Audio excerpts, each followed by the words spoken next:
conjures visions of destruction, scenes of suffering and devastation. But it is also one of the great wonders of nature, a phenomenon of immense power and unpredictability. Despite extensive research into earthquakes, our scientists still cannot prevent them, nor can they predict precisely when or where they may occur. Yet, with great certainty, seismologists say a major earthquake will occur in the central United States, probably before the turn of the 21st century. This is not just speculation. An overwhelming amount of scientific and historical evidence supports this conclusion. The quake will occur, maybe tomorrow, maybe in 10, 20, or 30 years. To be more precise is still impossible. Most people, while watching the nightly news, have viewed scenes of cities ravaged by earthquakes. Yet few have any real concept of how powerful, how errantly destructive a quake can be.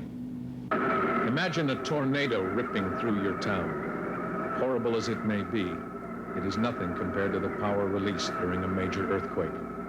Then imagine thousands of tornadoes tearing through an area as large as several states. If you can grasp the immensity, you are just beginning to realize how a quake can lay waste entire cities, how it can indiscriminately injure and kill hundreds and thousands of people. Remember, there is no guarantee a tornado will rip through your town. But if you live in the central United States, you will experience an earthquake. Exactly where the quake will occur or what communities will be hit hardest is impossible to say. Here in western Tennessee is visible evidence of the most severe series of earthquakes in the history of the United States. Before the earthquake struck in the winter of 1811 and 1812, this was an 18-mile stretch of cypress forest. The earthquakes caused the ground to sink as much as 20 feet, creating what is known today as Reelfoot Lake. While another earthquake of this magnitude is unlikely in the central United States for several hundred years, it is likely that the energy released by a quake of lesser magnitude will topple buildings and cause death and destruction. Dr. Otto Nutley, a geophysicist at St. Louis University, has long been recognized as the leading authority on earthquake activity in the central United States. If my calculations are correct, there's enough energy stored up in the rock right now to produce a magnitude 7.6 earthquake, which, if it were to occur, would be a very, very large earthquake. It would be a major earthquake. Since 1974, scientists have detected 200 earthquakes a year of at least 1.0 on the Richter scale in the central United States. Because it takes sensitive instruments to detect many of these quakes, few people are aware of the danger. The quakes share no single fault and have been centered near such distant cities as Lawrenceville, Illinois, Cleveland, Ohio, and Marked Tree, Arkansas. Scientists tell us stress is constantly building along the earthquake faults within the central United States. Sooner or later, the energy will be released in the form of a major earthquake. Because residents of the central United States live with the threat of a damaging earthquake, each of us should be aware of what to expect when the quake occurs. When the quake does occur, there will be no warning. Instantly, the ground will start moving, and it could last seconds or minutes. There's no way of knowing. There will be no time to assess the situation, no time to make plans, to exit buildings, or to gather supplies. Buildings with wooden frames will most likely sustain the least damage. More rigid structures of brick, stone, and concrete block are most likely to sustain damage. Many schools and public buildings fall into this category. Public officials should be aware of the danger and start preparing now. Historical earthquakes of 7.6 Richter magnitude have twisted railroad tracks and knocked down power lines. Gas mains were severed and communication systems shut down. Many highways and airport runways were rendered useless. A major earthquake in the central United States will have an immediate and major impact on transportation, commerce, and communication systems nationwide. In the event of a major quake, survival could well depend on your state of preparedness, on how quickly you act. Watch and listen closely for the next few minutes and learn what to do before, during, and after the quake. During a quake, most injuries are caused by falling objects. Large and heavy pieces of furniture, such as bookcases, should be fastened to wall studs. It's wise to securely attach gas appliances to walls or floors. Be aware of potential fire risks and know where to shut off electricity at the main switch and gas and water valves where they enter the home. Also, every household should have an earthquake and disaster preparedness kit. The kit should contain a flashlight and portable radio, both with fresh batteries. You should have plenty of fresh water and non-perishable food. Your kit also should contain blankets, first aid supplies, and tools such as a crescent wrench that would help you survive in the event of a quake.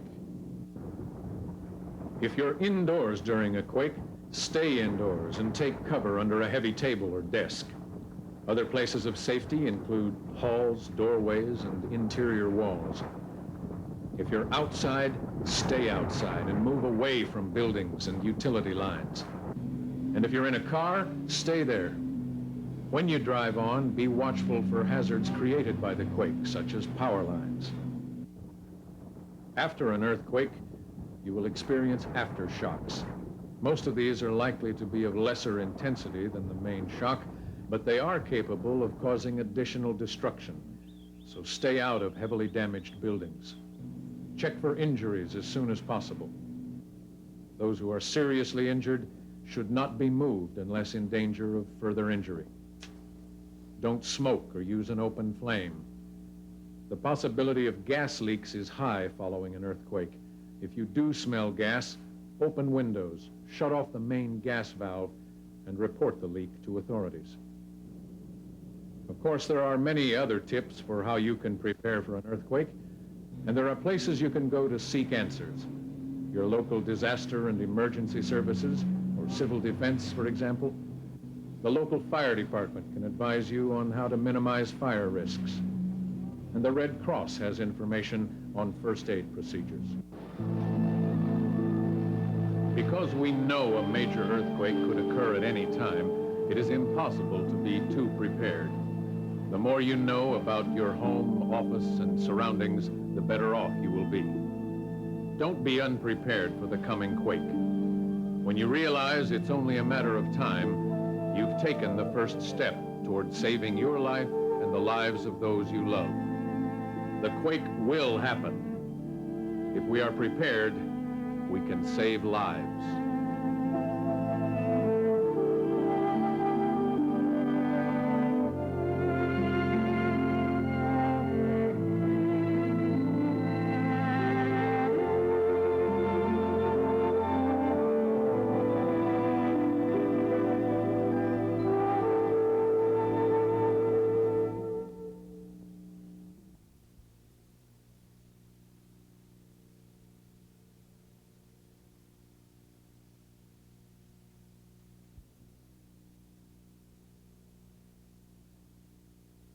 This video is solely intended to convey an idea of the effects of earthquakes on buildings.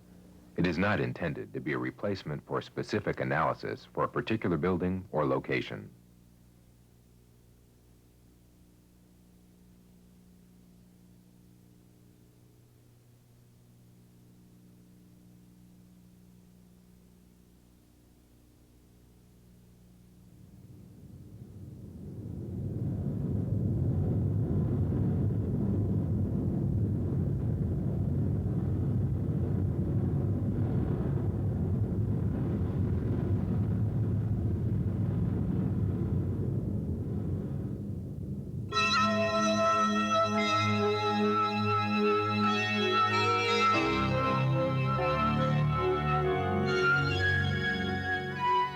Earthquakes today are a serious threat to our safety. In the next few minutes, we're going to explore how earthquakes affect buildings.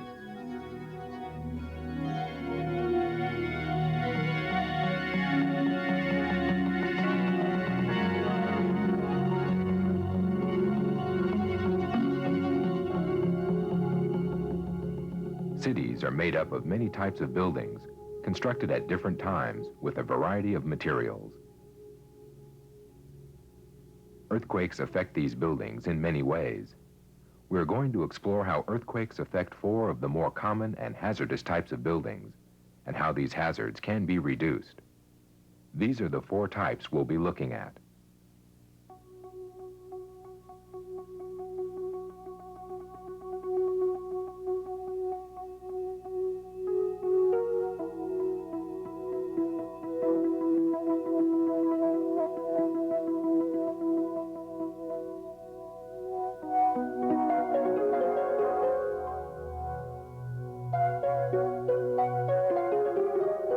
A city is composed of a variety of structures.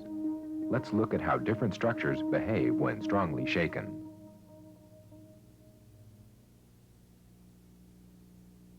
These are 2 simple structural models mounted on a shaking table. The shaking table is capable of simulating earthquake and other shaking motions. On the left is a model of a lightweight, stiff building, while on the right is a model of a heavier, more flexible building. If these models are shaken very rapidly, that is at a high frequency, the stiff model on the left vibrates or responds strongly. If the shaking is slower or more rolling, that is at a lower frequency, then the heavier, more flexible model on the right responds more strongly. An earthquake motion, of course, is more complex, and if we shake the models with a motion such as was recorded in a large California earthquake, then we see that both models respond differently, depending on their degree of stiffness or flexibility. This is what engineers term the dynamic properties of a structure. You can also regard these 2 models as 2 parts of the same building, connected together, as shown here by a simple beam and 2 C-clamps. If we shake them now, because they are connected together, they don't respond independently as they did before. Now, because they are connected together, they respond in a manner intermediate to their previous motion. And, of course, if the connection between these 2 parts of the building is weak, then the connection will break. Buildings are composed of different parts or elements, some of which are stiff.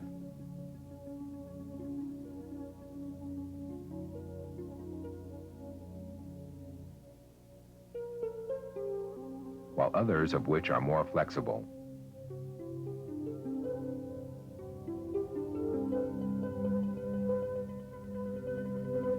The connections between a building's parts sometimes fail. For some time, we have known that unreinforced masonry buildings are one of the highest seismic risk buildings and have been for a long time. Although long recognized as very dangerous in earthquakes, unreinforced masonry buildings continue to be a problem. That need not be the case, since the weak links in these building connections between the walls, roof, and floors are easily reinforced. The main vulnerability in unreinforced masonry buildings is this missing or weak link between the walls and the roof or floors.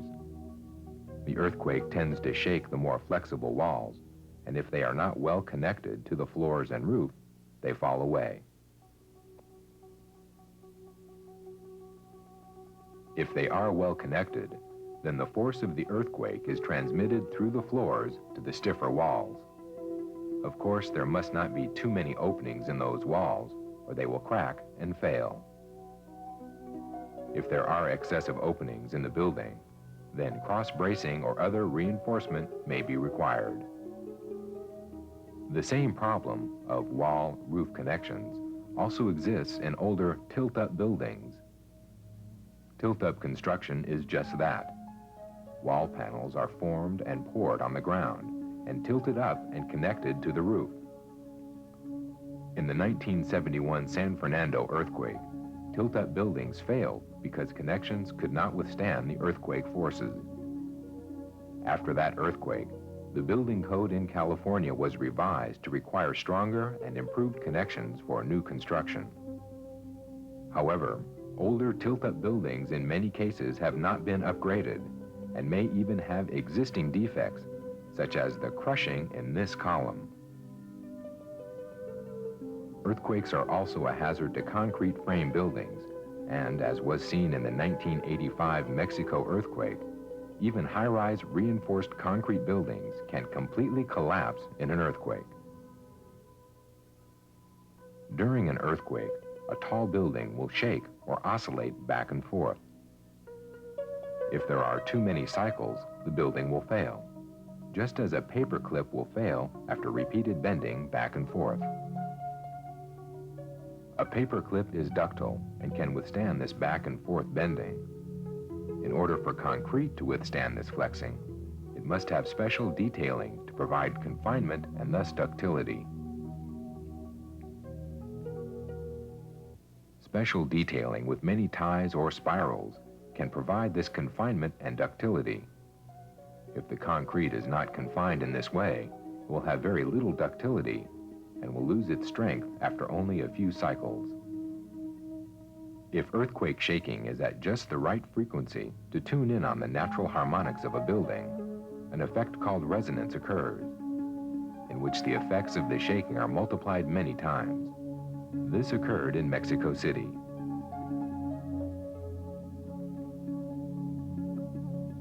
Although not as bad as Mexico, many of our tall buildings are located on soft soils, and earthquake motions will tend to tune in on their dynamic properties. In order for concrete frame buildings to withstand earthquake forces, they must have this specially detailed confinement and connection design. Unfortunately, many of our older concrete frame buildings lack these engineered features. Wood frame houses are generally not as hazardous as some of the other building types we have been discussing. But wood frame houses can have serious defects, which will result in major damage in an earthquake. The most obvious defect is simply not connecting the wooden structure to its foundation. If a house is not bolted to its foundation, there is little to keep it from sliding off the foundation. It won't move far, just a couple of feet to the side and down. This is a serious defect in pre-1948 houses. While bolting is necessary, it alone is not enough. Many houses have crawl spaces. The short walls between the foundation and first floor must be reinforced with strong diagonal bracing to prevent collapse of these cripple walls. Just as we saw on the shaking table, where stiff and flexible structures vibrate differently, they have to be well tied together. We can see in this house that the room over the garage is more flexible than the portion tied directly to the ground. They therefore must be well tied together, or this will result. Certain basic concepts emerge from these examples. First, different structures and objects have different dynamic properties. Light or stiff structures vibrate rapidly. Heavier, more flexible structures vibrate slower. These parts must be well tied together. Structures must be able to take many cycles of bending. Earthquakes cannot be prevented, but earthquake damage can.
occur without warning. When they happen, there is no time to plan, only time to react. Most children spend hours of their lives in public or private schools, where many think they are safe during and after earthquakes. If I was in my room, I'd hold on my bed to try to keep me standing up. And you had to run or get under something. And when you're under something, you're supposed to hold on. If the table stops moving, you're supposed to hold on tight. The earthquake doesn't last for very long. It's hard for it to stop shaking. And children believe there will be someone who will know how to help them. The president and your mom and dad would. If we were in school, she'll tell us to get under our desk. The teachers can tell us when the earthquake's over. School administrators, teachers, and staff members must prepare to respond appropriately and quickly to injuries, trauma, fires, and chemical hazards during the critical minutes after an earthquake. Earthquakes happen with faults releasing energy stored in rock. Seismic waves are sent rippling in all directions from the source over the surface of the earth. 44 states and all U.S. territories are at risk from damaging earthquakes. Some faults are visible. The San Andreas can be seen for many miles along the California landscape. Others lie buried deep in the earth. The great New Madrid earthquakes of 1811 and 1812 created large sand boils, some the size of a football field, and caused the original site of New Madrid, Missouri, to be lost forever beneath the Mississippi River. Destructive, unpredictable earthquakes will strike in our lifetime. They can happen almost anywhere, at any time. Energy accumulated over eons will be released in only seconds without warning. Preparedness measures and training to respond to an earthquake will determine how many students, teachers, and others are saved from injury or death, and how high the cost of property loss will be. Earthquakes are different from other disasters. Floods, hurricanes, tornadoes, and most fires affect only parts of a community. Help is nearby. Trained professionals from local and state police, the Red Cross, fire departments, emergency services, and others are there to assist during and after most disasters. Damaging earthquakes can affect entire communities, counties, states, or regions, even whole sections of the country.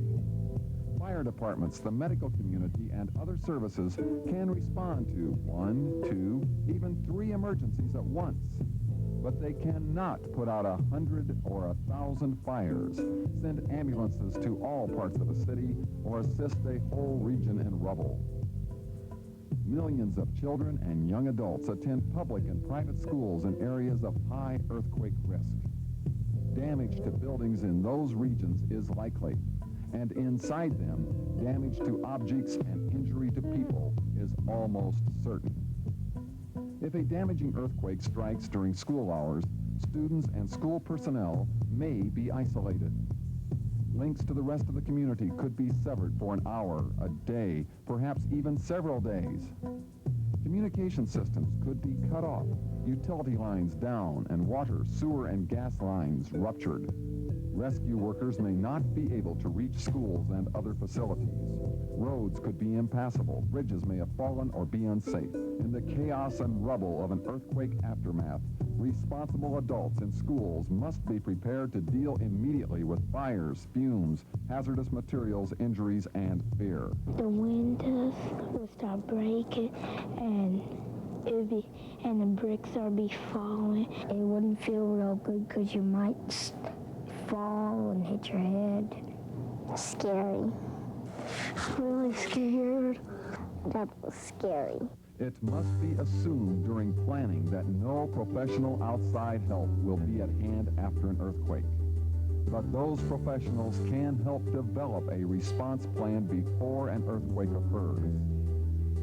The first priority is to ensure that children know what to do when shaking begins. School staff will learn that the next priority, once shaking stops and before aftershocks begin, is the evacuation of the school building. A quick, orderly evacuation is essential to minimizing injuries and deaths.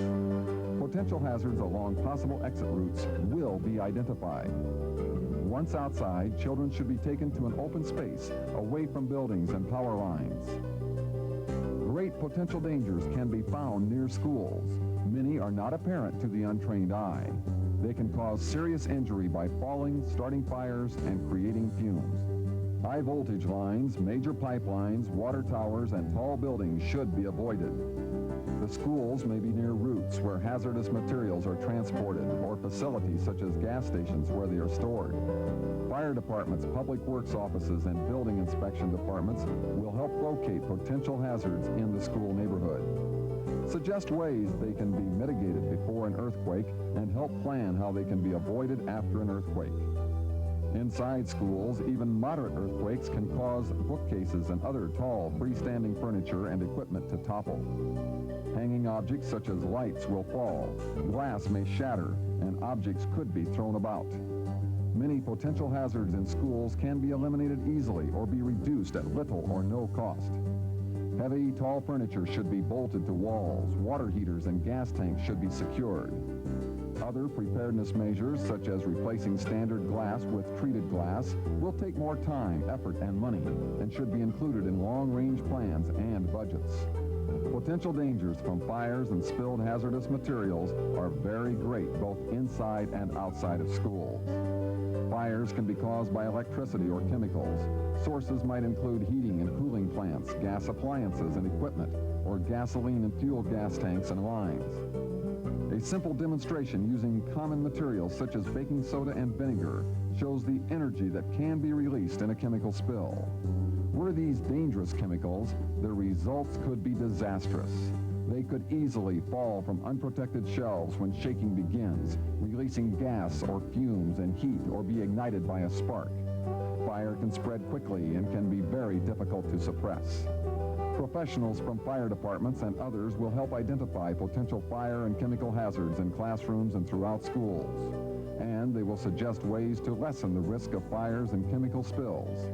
For example, some shelves can be installed upside down to make a raised ledge or lip.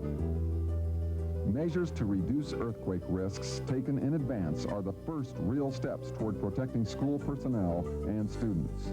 But planning should not stop with mitigating non-structural risks and practicing the first measure of response in the classroom, getting under heavy furniture. Well-trained school personnel will have to act immediately and correctly to protect themselves and students from hazards that are certain to arise. Priorities during the critical 60 minutes after an earthquake will be set through response planning. The major responsibility lies with administrators and teachers. Who will make crucial decisions? Who will take responsibility if the building administrator cannot? How will a teacher set priorities? Where are safe locations to which students should be taken? Which evacuation routes are safest? Who will decide whether to re-enter the building? Trained staff members will know where main valves and switches are located, how to determine which utilities should be shut down, and how to turn them off. They will understand the hazards and dilemmas they may encounter. Water will be vital to fight fires and in first aid efforts, for example, but pipes may be broken, flooding the school basement. It may be unsafe to reach a leaking water valve if it is near electrical equipment. Sources of chemical hazards and fires are located throughout school buildings. For example, electrical sparks from broken wires, loose connections, or arcing electrical motors can easily start fires when flammable fumes are present. With help from the fire department, school staff members will know how to execute the #1 rule of fire response. Extinguish small fires before they become big ones. Many small fires can be effectively controlled by properly using portable extinguishers. They should be secured so they will not fall and break when shaking begins. Regular inspections will assure that they are in good working order. School staff will be trained to use fire extinguishers properly. They will know when a fire or chemical spill is too large and dangerous to attempt suppression with available equipment, and how to isolate a dangerous area and minimize the risk. Through planning and training to respond to an earthquake, Adult school personnel will know how to conduct a thorough, systematic search, account for all persons, and initiate a procedure to keep track of all students. Frantic parents will want to reach their children immediately.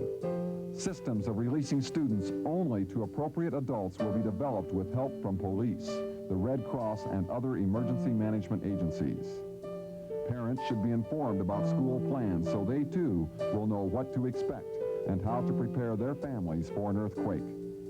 Procedures will be developed to coordinate communications with parents and emergency personnel, and children will know what they must do, why they must do it, and what they can do to help. The plan will be tested through practice and school-wide earthquake drills. As faculty, staff, and student populations change, the plan must be retested, evaluated, and adjusted. Resources and skills of school staff will have been identified and response duties assigned to appropriate persons.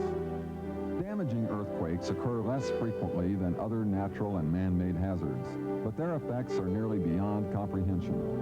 Only through preparedness and confidence in a school earthquake response plan can a potential disaster be changed into a manageable emergency. Guidance and planning is available in your community. Most faults that generate earthquakes today are old, millions, tens of millions, even hundreds of millions of years. They have been moving episodically for a long time, and they will move again and again. Earthquakes can last from a few seconds to a few minutes, but that time can seem like an eternity.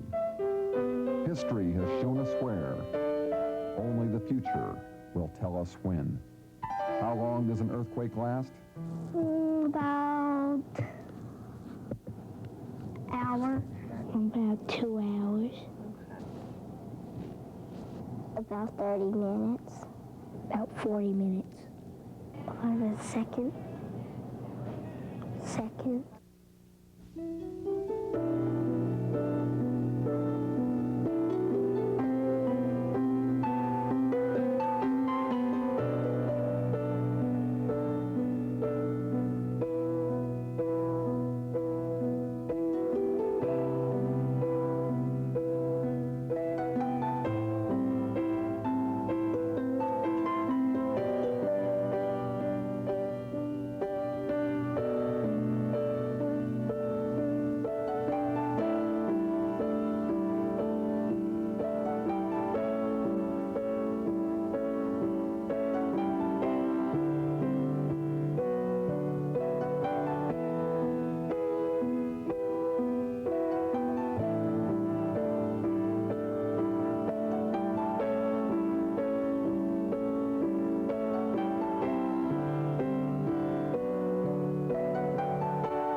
Any losses that may occur in an earthquake, or as a result of applying the information contained in this program, is specifically disclaimed by the Bay Area Regional Earthquake Preparedness Project, the Reiterman Company, and any consultants or advisors involved in producing or reviewing material for this program.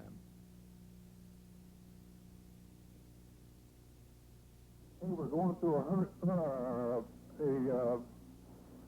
hey, boy.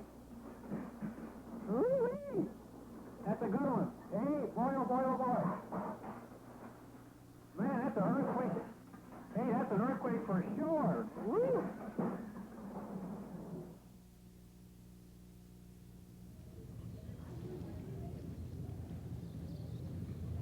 Since 1933, the year of the Long Beach earthquake in Southern California, public school buildings in California up through the community college level have been subject to state building code requirements to make them resistant to earthquakes. Until recent years, this code's provisions emphasized the structure of school buildings. The structure, or essentially what holds a building up, includes horizontally spanning beams and vertical support such as columns. However, the structural aspect of earthquake safety is not the only one to consider, and it's the purpose of this program to examine some of the most common non-structural earthquake hazards found in schools and many other types of facilities as well.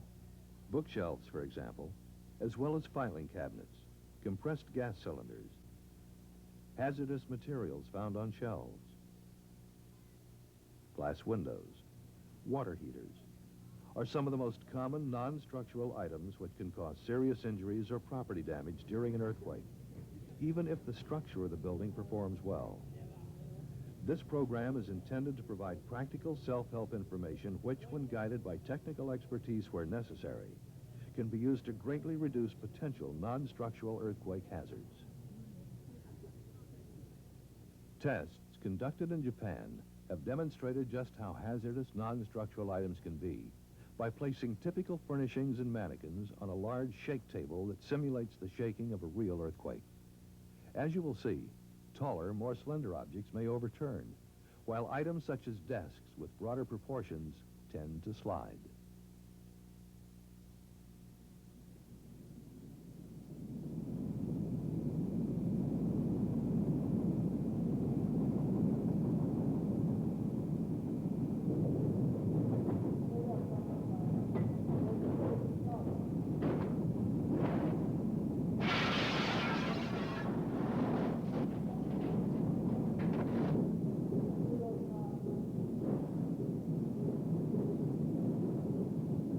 These tests, as well as observations of actual earthquake damage, confirm that the standard procedure of taking cover beneath a desk provides good protection from non-structural hazards.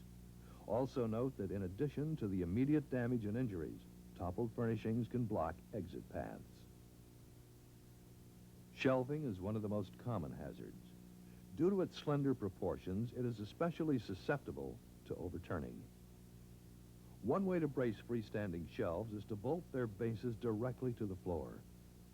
Both shelving and the bolted connections used to secure the base must be especially strong and carefully engineered, but this method hides the hardware from view and does not restrict overhead clearance.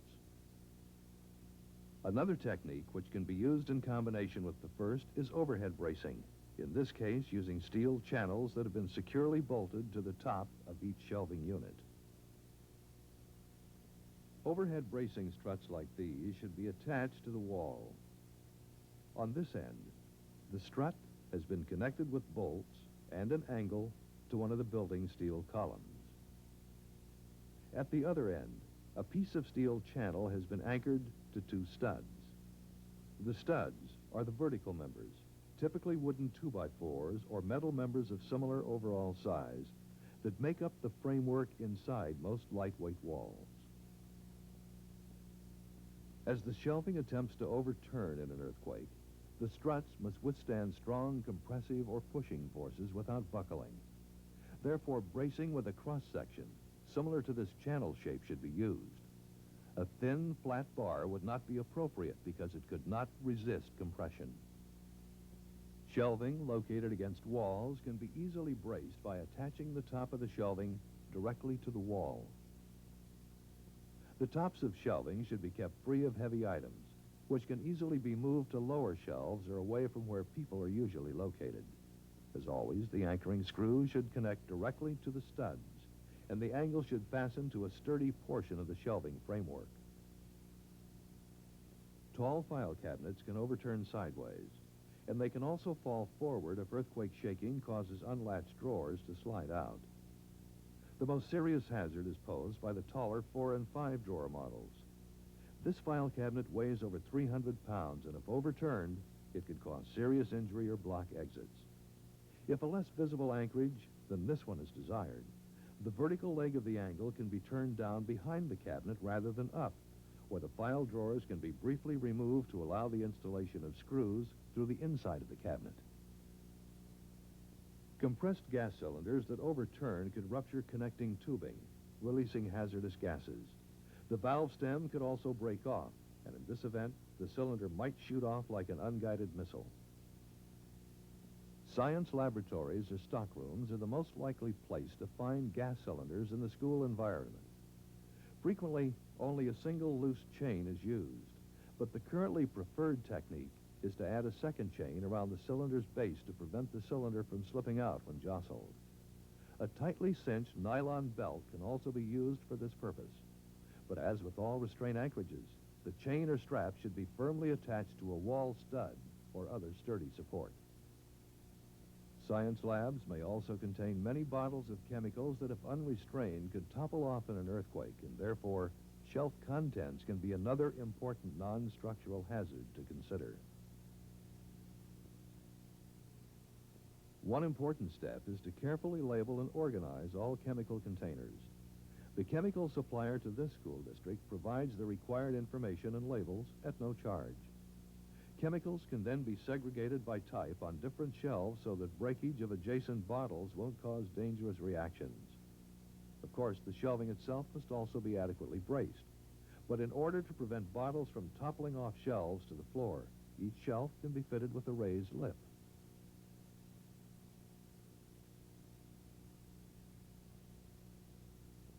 Removable shelf restraints need not be expensive. In this case, simple metal brackets and small wooden boards were used.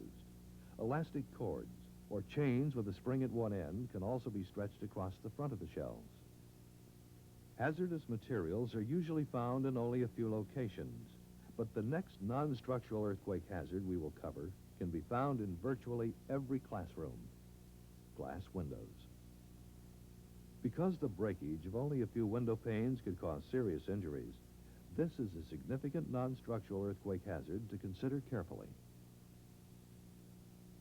Ordinary windows can be retrofitted with shatter-resistant transparent plastic film. In the following laboratory test, first, an ordinary pane of glass without safety film will be subjected to a simulation of the distortion of a swaying building.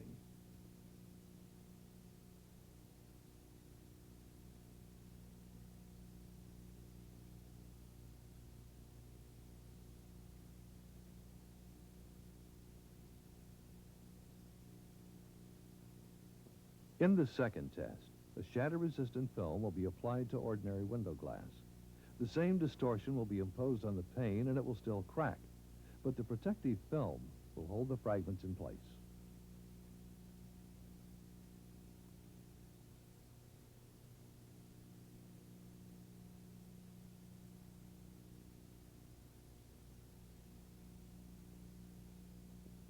This third test illustrates the impact resistance of window glass coated with safety film.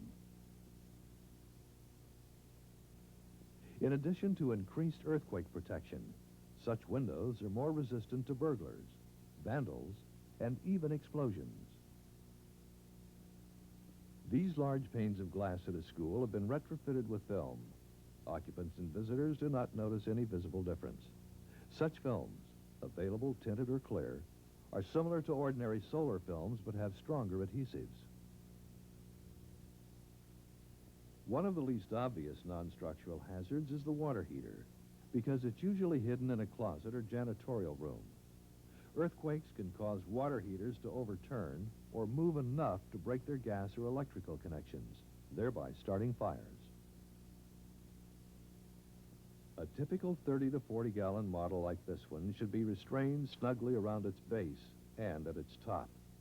Because it weighs over 400 pounds, it can exert a very large inertial or shaking force in an earthquake. The connection to wall studs should be especially strong.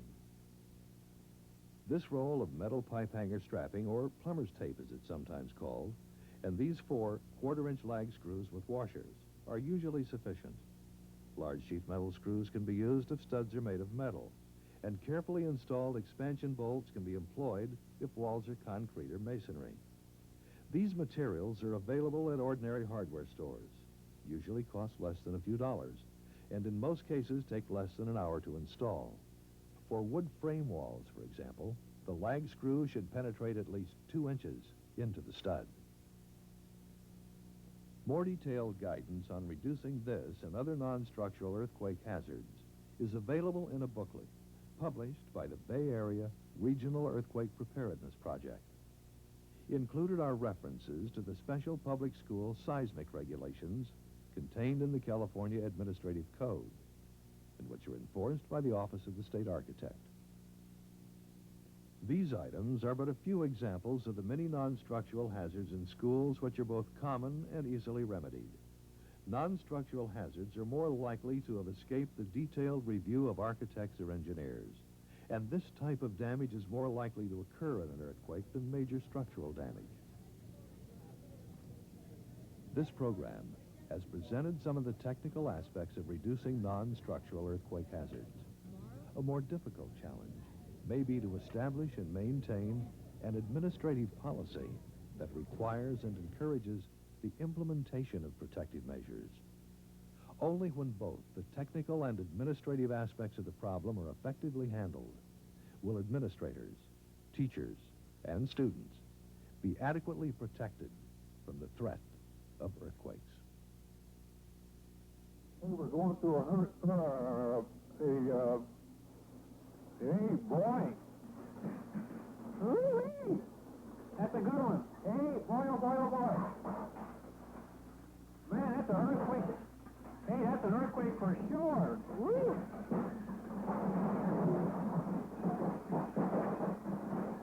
Boy, oh boy, I'll tell you, this is going to get rain. Doesn't come up very often up here, but I'm going through it right now. Man, everything's moving. Here, all that stuff, all the cabinets have come up, and woo-wee! It scared the hell out of me, man. Oh, boy, I wish this house was quit shaking. That damn bird... Oh, man, I'm telling you, I have never lived through anything like this before in my life. And it hasn't even shown signs of stopping yet, either. Woo-wee!